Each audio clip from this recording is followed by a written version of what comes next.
Well, it is a joy to welcome you to the KLC Preaching Podcast. My name is Jared Alcántara, and I teach preaching here at Baylor University's Truett Theological Seminary. And I also get the honor of directing the Kyle Lake Center for Effective Preaching. We're so grateful that you've joined us. We want, as a podcast, to serve pastors at every phase in a way that not only enhances their preaching, but enhances them as leaders and as followers of Jesus Christ.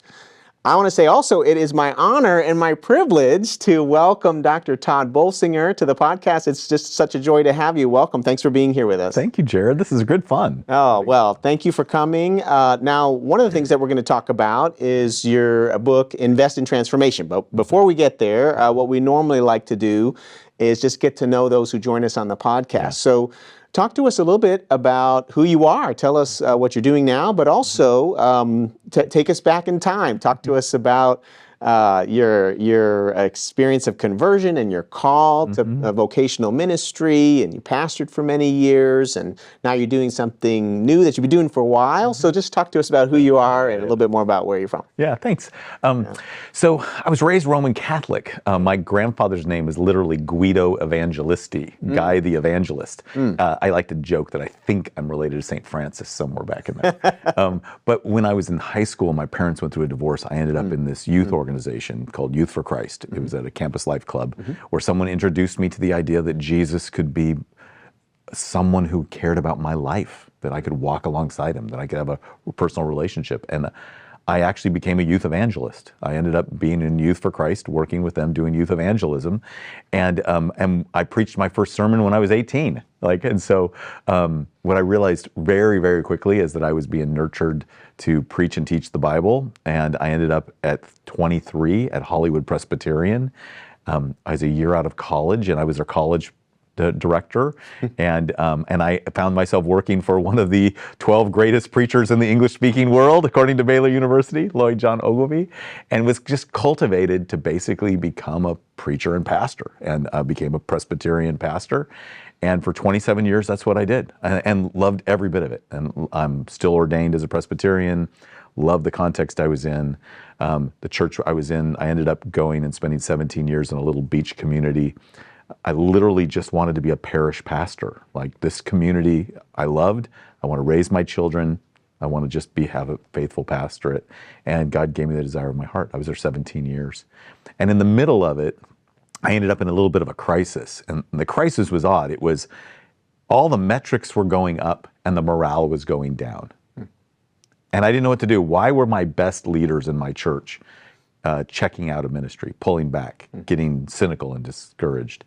And what we realized was one of the challenges that I talk about in a lot more depth was the way I led people primarily to me.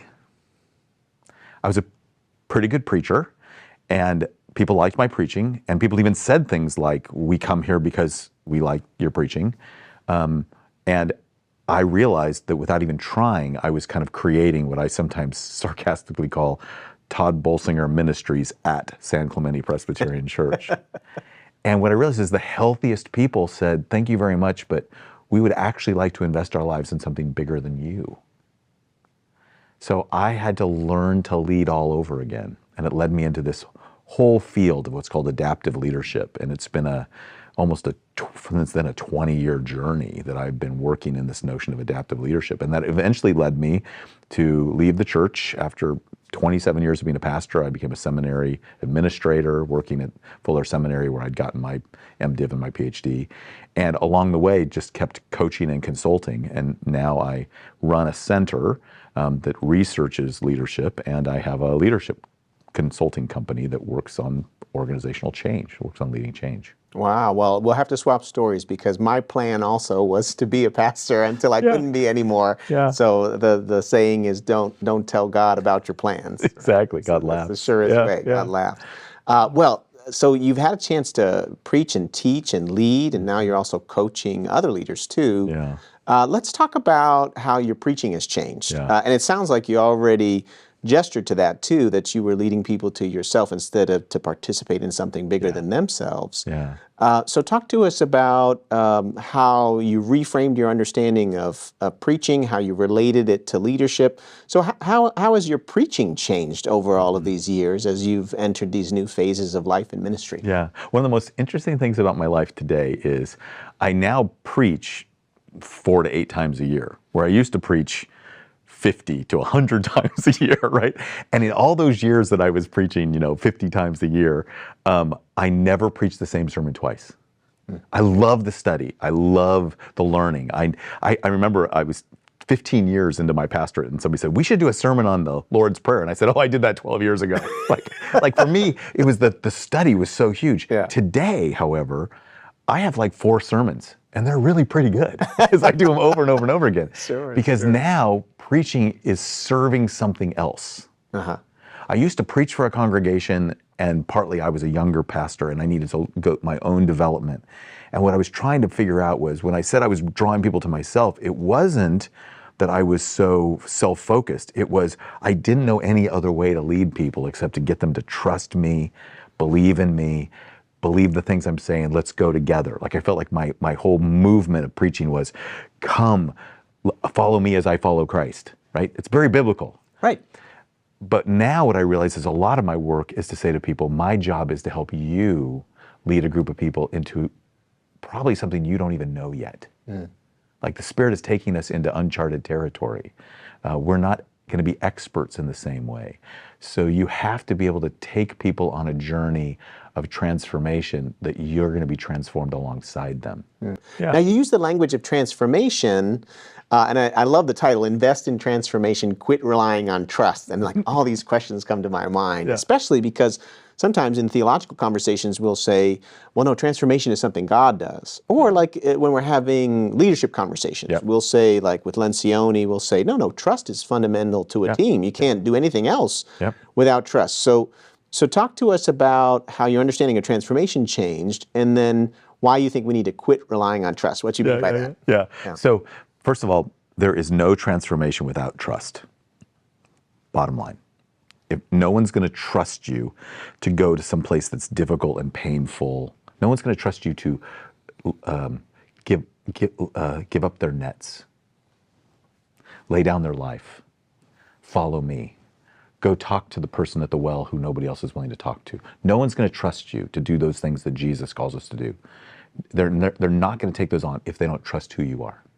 So for me, being a steward of the Scriptures, a trustworthy steward of the Scriptures, that I will do all I can to be as faithful to this word as I can, is really fundamental. But trust is not transformation. If you just sit here and trust me and listen to me, you can just sit here and not take the step that is needed for transformation. And too much of our leadership is, as long as I'm trustworthy, which means, I'm going to do the things that are competent, and I'm going to be a person of good character, and I'm not going to squander that or use that or lose that. I'll show up. Yep, I'll show up. Literally, it's important. We have a lot of scandals these days about pastors who lost trust because they didn't have character, or they were bullies, or they didn't have competence, or there's lots of ways to lose trust. That's absolutely a given. But the goal isn't to have a long tenure where everybody just trusts you. Sounds like that's where we start. Yeah, it's a starting point. But we can't rely on it to the sense that we believe that transformation will happen. That's all we have. You actually have to invest that trust in transformation. Okay. So if I say to you, Jared, I'm walking into a much more pluralistic community, and I've been shaped in an environment that's been more homogeneous, and I need your help. I need to trust that you both care about me, that you're going to actually help me do better because you actually care about me, and that you have the capacity to show me something. Like, I need to trust your competence and your congruence as a person. When I do, then when you ask me to do something that might feel awkward or risky or vulnerable, or that makes me feel vulnerable, like I remember sitting with a group of students and acknowledging that 17 years of working in a predominantly white environment meant that I spoke in language that made some of them not trust that I understood their world. When they confronted me, Like, hey, I remember at the time looking up cultural competence. I remember Googling culture. What is cultural competence, right? And I actually went to a person who was a pastor who I knew, and I said, I'd like you to be my cultural competence coach. And he looked at me and goes, why? And I said, because I'm like a 50-year-old guy with a PhD who's been leading for years in predominantly homogeneous environments, and students are telling me that I'm not culturally competent. He looked at me and goes, you're never going to be culturally competent. You're a 50-year-old guy with a PhD who's mostly been leading in. He said, but we could work on cultural humility. I hired him as my coach. Like I realized, he could tell me the truth. You have a deficit because of your privilege and your background and the trust people gave you. Now you're going to only take them through transformation as you're willing to be vulnerable and go through transformation. Right. So now I'm no longer leading as the expert, let me tell you how to get there, but as the co-learner. Here's how we're going to approach going there. And for me, preaching is now more about my going with people on a journey than it is my being the expert telling people what they should do. I always say almost every preacher gets inspired by the big idea. I learned this thing in the scriptures. I have this idea. I feel like God spoke to me. The Spirit is at work. You have this big idea. The question I want to know is, how does this idea speak to somebody's real pain? Do you know your neighbor's real problems? Or are we just speaking at them about our ideas? Because what will happen over time, because especially if you're a good preacher, is you'll gather people who like to hear your ideas. And what we actually need to do is figure out, how do we proclaim the good news of the gospel, that God is coming into the world to make the world right? And how do we proclaim that at the place of pain? And what most of us do after a while is we've stopped listening to our neighbors. We've stopped listening to the heartbeat, to the cry of their hearts. They can't, many of our neighbors can't even put it in Christian language. They don't think in terms of, I have been separated from God. They say stuff like, I have very little meaning or purpose. I have a difficult time having relationships. I feel alone without a sense of community. I'm trying to find a tribe to belong to, and so I end up in weird places, political groups or service groups. I just want to belong. If our preaching doesn't speak, the question I always ask preachers is, how does the good news that God has revealed to you in the scripture, how is it good news to someone out here? What does it mean for this to be good news to the genuine place of somebody's pain?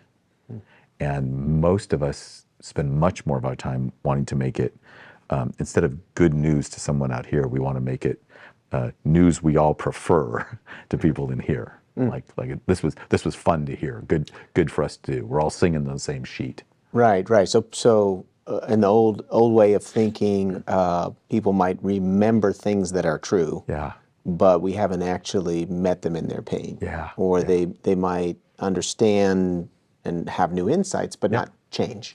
Not become more like Christ or become more faithful disciples as a result. Is that what you're saying? Yeah. So in a Christendom world, Christendom is not everybody's a Christian. Christendom means that the culture gives Christianity a home court advantage. So almost everybody grows up thinking Christian ideas, Christian thoughts, Christian notions. It's the reason why in almost every town in America, there's like a courthouse, a library, and the first church of whoever got there first, right in downtown. And all the other first churches are all on 2nd Street. Because the world's going to be organized by law, education, and religion, meaning Christian religion, even if we're not Christian. Even the old town common in New England. Town common is exactly that way, right? Exactly that way. So even in places where it's no longer Christian in the way we think Christendom holds. So preaching then becomes reminding people of what they lost. It's Abraham Joshua Heschel said all the Bible teaches can be summed up in one word: remember. Right? Post-Christendom, where people are so disconnected from that, they need their lives reframed. So it goes from remembering to reframing. So reframing that this moment, what you are experiencing, is what we think of as what happens when people get disconnected from God and from their neighbor. The invitation here, the good news for you is you do not have to live alone in that. You do not have to be alone in that. You do not have to rely on the things of the world, money or power, or you actually have a different opportunity to live in a different way of being. We call that repentance. You may not have heard that phrase, but what we're really asking you to do is, as Dallas Willard puts it, think through the strategies of living in light of the reality that a God who loves you and knows you is reaching out to you. So in a post-Christian world, Christian proclamation is more about reframing people's lives than it is about trying to remind them of something they forgot. It's been such a delight talking with you and learning from you and your work on adaptive leadership. Now, our listeners, those who are watching the YouTube version of this as well, they're going to be of all different races, ethnicities, generations. Some of them are just starting out in preaching. Some of them have been doing it for a long time. As you think about what word of challenge or even a word of wisdom or comfort, what do you think they need to hear? I'm a practical theologian. That's where my degree is, right? And I think they need to hear that preaching is a practice, that we need to practice for a very particular thing. So I think preaching is like cooking. Your goal isn't to become a star chef. It is to feed your family and maybe to feed your neighbors and to feed them good, rich food that'll make them healthy. And David Chang, who's a famous restaurateur, calls the food his mother fed him ugly delicious. Make your point of your sermons to be as delicious as possible, even if it's rough around their edges or not as articulate or as funny, but it just feeds people. And then over time, we can work on making it more and more beautiful. The goal isn't to be a rock star chef. The goal is to be is to be the person who wants to come eat at your house. Yes. Right? You want your neighbors to come show up at your house. Make your preaching like that. I love that analogy too, because sometimes they like it and we don't. Right. Sometimes we like it and they don't. And then the work of cooking is improvisational too. You start with a recipe, but then you have to build up over time. And a family knows that you love them, not because you just crush it every time. They know that you love them because you faithfully cook for them over time. And that's beautiful. That's a beautiful way to think about it. I people have come to our house to love my children. One's gluten-free. I'm Italian. So I'm like, if I love her, I've got to figure out what to do with gluten-free stuff. That's right. But my love is that I show up for her, not going, take a pill and suffer through because my lasagna is really amazing. That's right. And she knows that you love her because of that. You're serving. Think of it as if I was going to feed my neighborhood. What kind of food would I put out that is both delicious and makes them want to eat more? Think of that. I think preaching is that. It's a generous, hospitable act. Well, let me just say how delighted I have been listening to you and learning from you, Dr.Tod Bolsinger. Thank you so much as well to all of you for participating in the KLC Preaching Podcast, whether that's on YouTube or Apple Podcasts or Spotify, wherever you're listening or watching. We're just so grateful that you're participating in this podcast. Click like, subscribe, tell others about it. Thanks again so much for joining us, Dr. Bolsinger, and thanks for listening, everybody. Have a blessed day.